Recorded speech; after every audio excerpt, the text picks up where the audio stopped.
मुझे बाबा साहब के लिए आज ये संविधान 1950 के अंदर ये पूरा करके वो लोकसभा के अंदर किया था। और ये जो 26 जनवरी के हर साल हम यही गुरु रविदास सभा और रणजीत दोबारा कई सालों से हम मना रहे हैं। तो यह हर साल का फंक्शन है और मनाना हमें चाहिए भी। आज़ादी का दिन है और देश में ये संविधान लागू हुआ था। उस संविधान के लागू के साथ साथ जैसे बाबा साहब ने कहा था, मैंने इसके अंदर सब लिख दिया। उससे पहले रानी के पेट में से राजा बनता था और के बाद जब ये संविधान लागू हुआ, वोट का राइट मिला, बाबा साहब ने राइट दबाया और उसके बाद आलियापन पेटी के अंदर से राजा बनता है। और उसके अंदर हमें पूरा संविधान का ये जो रखनी चाहिए हमारे लोगों को। और जो ऊपर साहब की पार्टी है, ये तो एक मिशन ही लेके चली है कि इनके ऑफिस में पंजाब हो या दिल्ली हो, दो जगह इनका राज है। किसी भी ऑफिस में ना मुख्यमंत्री का, ना किसी औहदेदार का, ना कोई और किसी का फोटो है, या तो शहीद भगत सिंह का या बाबा साहब का। तो जितना यह पार्टी शहीदे और बाबा साहब को मान सम्मान दे रहे हैं, आज तक किसी ने पार्टी ने दिया नहीं। तो इसीलिए नहीं, सभी साथी जितने भी आए हैं, भाई माताएं बहनें बच्चे, मैं सभी का स्वागत करता हूँ। अन्य साथी जितने भी आज इस प्रोग्राम में आए हैं, मैं अपनी सभा की तरफ से, हिंदी कमेटी की तरफ से सभी का हार्दिक अभिनंदन करता हूँ आपके यहाँ पहुँचने पर। और आशा करता हूँ भाई रंजीत उत्पल का, मेरे छोटे भाई, बहुत ही विधानसभा में अच्छा काम कर रहे हैं पार्टी की तरफ से भी, और हमारी पार्टी की नीतियों को जन जन तक भी पहुंचा रहे हैं। वैसे तो मुझे कुछ बताने की आवश्यकता नहीं, क्योंकि आजकल सोशल मीडिया का युग है। आप सब हमारे विषय में जानते ही हैं कि हम आम आदमी के लिए, गरीबों के लिए, दलितों के लिए, महिलाओं के लिए, आर्मी पर्सन के लिए, और शायद ही कोई ऐसा तबका हो जिसके लिए हमारी सरकार ने काम ना किया हो। दिल्ली में, पंजाब में, अभी भी हम यहाँ पे अपना लगातार प्रयास कर रहे हैं पूरे देश में कि जो हमारे संविधान में लिखा है बाबा साहब द्वारा या उनकी टीम द्वारा, उसको अस्तित्व में लाया जाए। लेकिन मैं 2 मिनट लेना चाहूँगा। लेकिन मुझे आज भी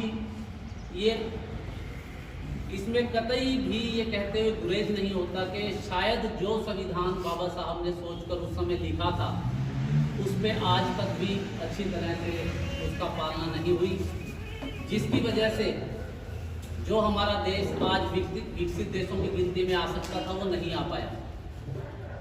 क्योंकि अभी संविधान बने तो सिर्फ 75 साल ही हुए हैं। इससे 5000 वर्ष पूर्व तो किसकी सरकारें चलती थी आपको पता ही है। सिर्फ चंद लोगों की सरकारें चलती थी, बाहुबलियों की सरकारें चलती थी, राजा महाराजाओं की सरकारें चलती थी। वहाँ आम आदमी की आपकी नहीं सुनते थे। हमारी आज माताएं बहनें हमारे बीच में सिर पे पल्लू भी नहीं है, हमारी बराबरी करके चलती हैं। आदमी और औरत में कोई भी फर्क नहीं है। ये सिर्फ और सिर्फ बाबा साहब के संविधान की वजह से हुआ है। आपको उनके विषय में जितना पढ़ना चाहिए, जितनी उनकी पूजा करनी चाहिए, मेरे ख्याल से तो उनका आप कभी कर्ज अदा नहीं कर सकते।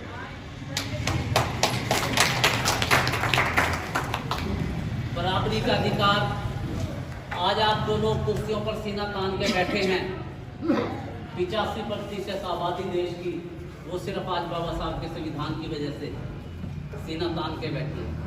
आपको जो बराबरी का अधिकार दिया संविधान ने, वो बाबा साहब ने दिया।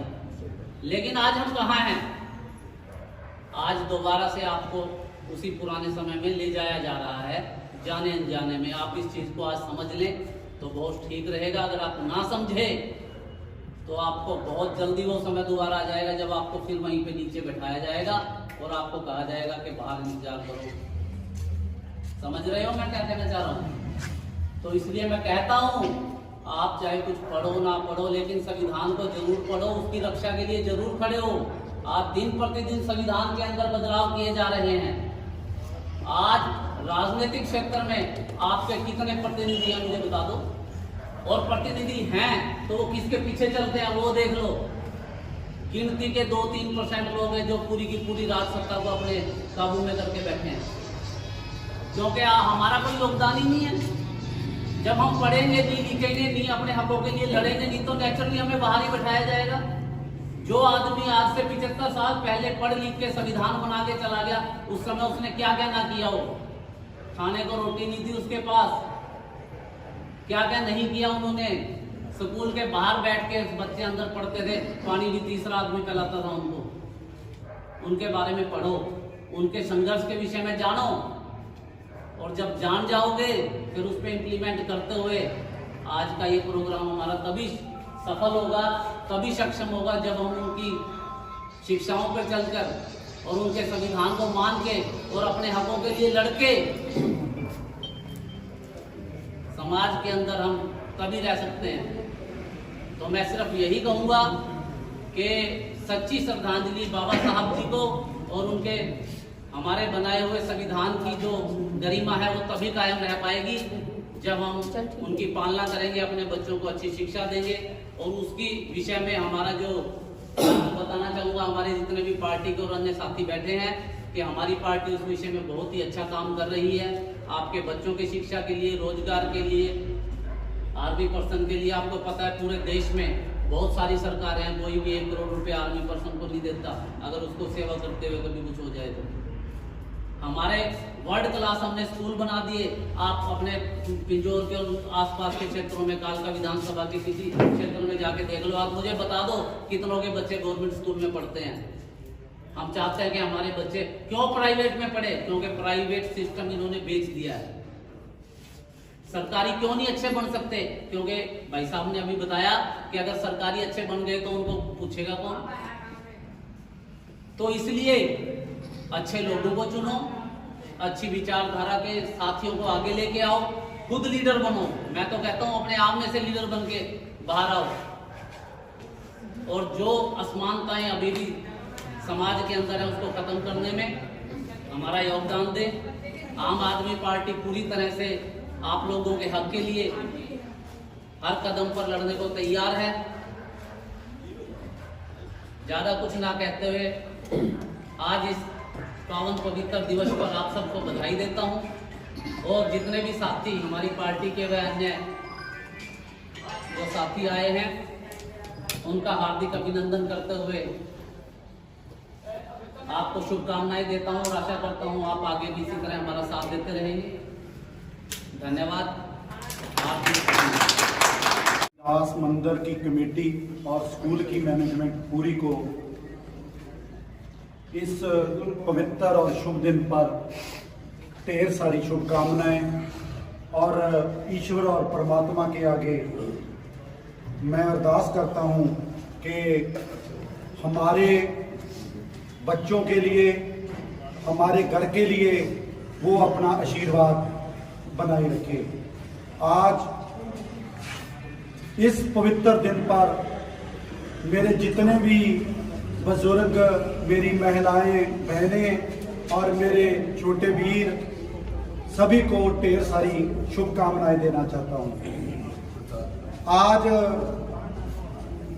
जिस संविधान के लिए बाबा साहब ने इतनी मेहनत करी और जो सोच थी उनकी कि एक गरीब को भी वही अधिकार मिले जो उस टाइम पे नहीं मिलता था, तो बाबा साहब ने बहुत मेहनत करके रात को जाग जाग के इस संविधान को लिखा और उस संविधान की जो मर्यादा है पिछले 70-75 साल से वो चली आ रही है और जो मुझे लगता है कि दिन प्रतिदिन उसकी मर्यादा को हम सब लोग कायम कर रहे हैं।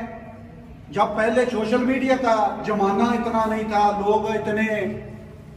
लोगों को इतना ज्ञान नहीं था, आज सोशल मीडिया की वजह से हर गली, हर मोहल्ले, हर घर में बाबा साहब के विचारों के बारे में लोग पढ़ते हैं और बाबा साहब के संविधान के बारे में पढ़ते हैं और उसको सीखने की कोशिश करते हैं। मैं 2-3 बातें करूंगा जो बहुत जरूरी है, बहुत ही जरूरी है आज के युग में हमारे लिए। बाबा साहब की सोच थी कि एक गरीब का बच्चा भी पढ़ लिख कर वहां पहुंचे जहां आम बच्चे, गरीबों के बच्चे नहीं पहुंचते थे। उस टाइम पे आपको पता होगा कि जितने बड़े लोग थे वो अपने ही बच्चों को ऊपर ले जाते थे और पढ़ाई की, शिक्षा की बहुत बड़ी कमी थी। आज भी देश में शिक्षा की बहुत बड़ी कमी है।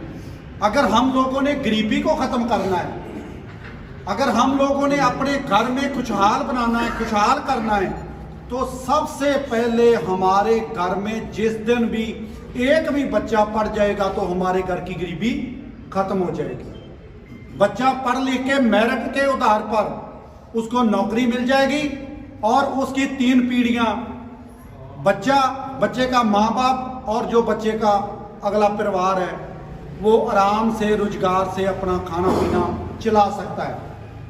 आज देश में सबसे बड़ी जरूरत है रोजगार की। रोजगार के बिना कुछ नहीं है। अगर गरीबी होती है तो वहां से ही दुख शुरू होते हैं। एक डॉक्टरों का सबसे मोटा अखान है कि जिसका पेट खराब है पूरे शरीर में बीमारियां लग जाती हैं। जिस घर में शिक्षा चले जाएगी उस घर में रोजी रोटी आराम से चल सकती है। अगर रोजगार नहीं है तो हमारे बच्चे गलत रास्ते जाते हैं, नशे की तरफ जाते हैं, चोरियां करते हैं, गलत काम करते हैं। सबसे पहला जिस दिन हमारा बच्चा पढ़ जाएगा, रोजगार पैदा हो जाएगा, तो सरकारों का फर्ज क्या बनता है, हमारे पढ़े लिखे बच्चों को रोजगार देना। आप सब, एक मेरी आपसे रिक्वेस्ट है, मैंने एक मुहिम शुरू करी है HMT को चलाने की। मेरा सबसे पहला एक ही मुद्दा है कि जिस दिन HMT चल गई, डायरेक्टली इनडायरेक्टली बहुत सारे लोगों को रोजगार मिलेगा। आपको पता है कालका विधानसभा के अंदर ना तो कोई इंडस्ट्री है, ना कोई फैक्ट्री है, ना कोई कारखाना है, ना कोई रोजगार का साधन। सरकारों की गलत सोच के कारण, माड़ी नीयत के कारण इतनी बड़ी इंडस्ट्री बंद हो गई। नहीं होनी चाहिए थी ये इंडस्ट्री, बंद नहीं होनी चाहिए थी। हमारे बच्चों का, हमारा ये भविष्य था। कितने लोगों को रोजगार मिलता था।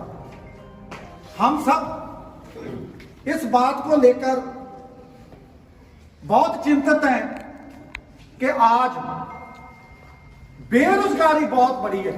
हमारा मेन मुद्दा, आप सब हम बैठे हैं ना, तो अगर बहुत सारे लोग आज बैठे होंगे, उनको चिंता क्या है, हमारे घर में हमारा बच्चा +2 के बाद कहां जाएगा, 10वीं के बाद कहां जाएगा।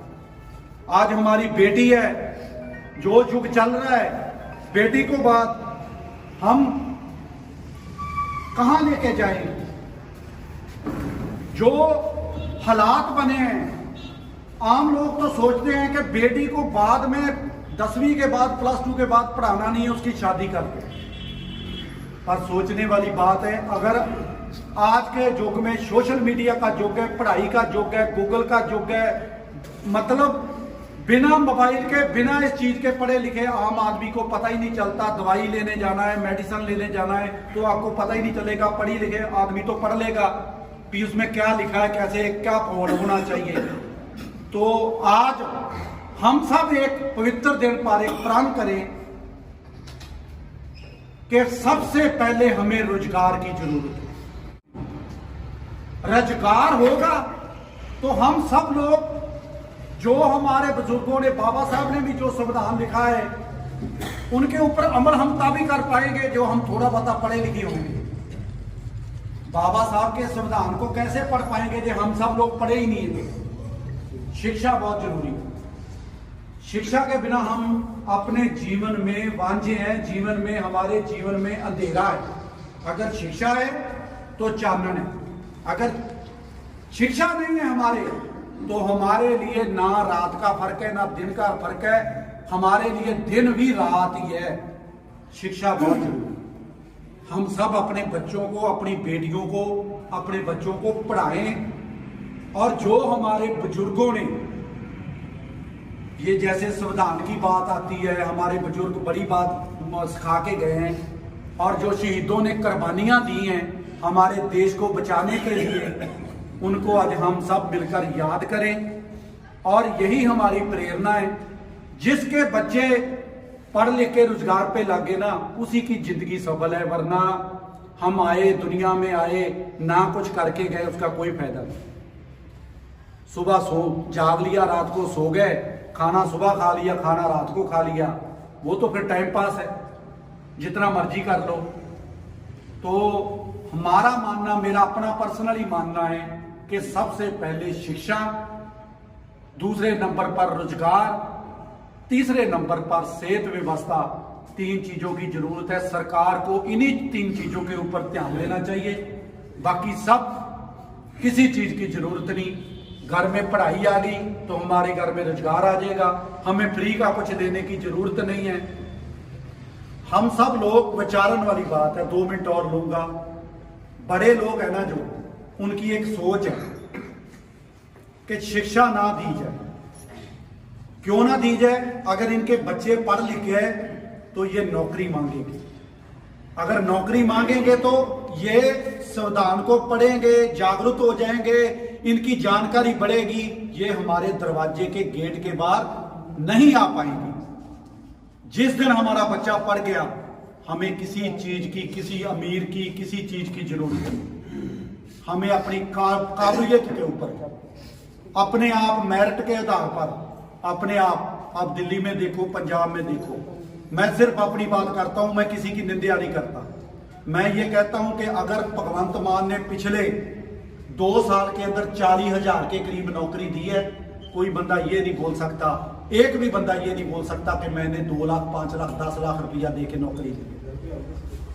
अगर दिल्ली के अंदर श्री अरविंद केजरीवाल ने शिक्षा के ऊपर काम करा है, तो पिछले साल IIT में, आप सब पढ़े लिखे लोग हो, IIT का मीनिंग समझते हो, 600 के करीब बच्चा, दिल्ली के गरीबों का बच्चा IIT में सिलेक्ट हुआ। वो किसके बच्चे थे? PN के बच्चे थे, ऑटो रिक्शा चालक के बच्चे थे, किसके बच्चे थे? क्लर्क के बच्चे थे, किसके बच्चे थे? एक गरीब घर में झोंपड़ियों के रहने वाले बच्चे थे। सरकार अगर देना ही चाहती है हमें कुछ, तो हमें शिक्षा फ्री में दे, रोजगार दे और मेडिकल व्यवस्था दे।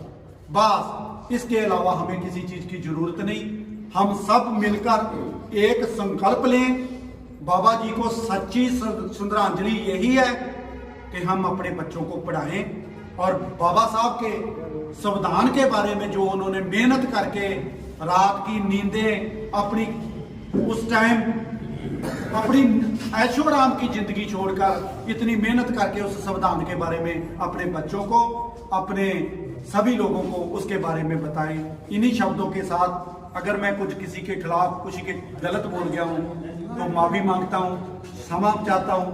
तो आप जितने भी, पूरी, मैं किसी का नाम नहीं लूंगा, पूरी मैनेजमेंट का, पूरी रविदास मंदिर की जितनी भी पूरी टीम है, जितने भी साथी हैं, जितनी भी पूरी कम्युनिटी है, मेरी तरफ से हाथ जोड़ के उनको कोटन कोटन नमन, कोटन कोटन प्रणाम मेरे जैसे छोटे से एक बच्चे को आप इतना मान, इतना सत्कार, इतना प्यार देते हो, तो मैं आपका, पूरी कम्युनिटी का, पूरी मैनेजमेंट का बहुत सारा धन्यवाद करना चाहता हूं और शुक्रिया अदा करना चाहता हूं।